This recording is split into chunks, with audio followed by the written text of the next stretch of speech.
15ই আগস্টকে জাতীয় শোক দিবসের ছুটি ঘোষণার হাইকোর্টের রায় স্থগিত করেছেন আপিল বিভাগ। এছাড়া জয় বাংলাকে জাতীয় স্লোগান ঘোষণার রায় বাতিল চেয়ে আবেদন করেছে রাষ্ট্রপক্ষ।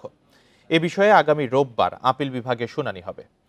এর আগে 2022 সালে 2রা মার্চ জয় বাংলাকে জাতীয় স্লোগান ঘোষণা করে প্রজ্ঞাপন জারি করে মন্ত্রিপরিষদ বিভাগ। 2020 সালের 10ই মার্চ হাইকোর্ট এক রায়ে জয় বাংলাকে বাংলাদেশের জাতীয় স্লোগান করার জন্য পদক্ষেপ নিতে নির্দেশ দেন। এদিকে সোমবার প্রধান বিচারপতি সৈয়দ রেফাত আহমেদের নেতৃত্বাধীন আপিল বিভাগ 15ই আগস্টকে জাতীয় শোক দিবসের ছুটি ঘোষণা করে হাইকোর্ট রায় স্থগিত করেছেন।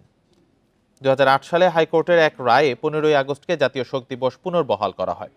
এর আগে 1996 সালে আওয়ামী লীগ প্রথম জাতীয় শোক দিবস পালন করে। 2002 সালে ক্ষমতায় এসে বিএনপির নেতৃত্বাধীন জোট সরকার এই সিদ্ধান্ত বাতিল করে।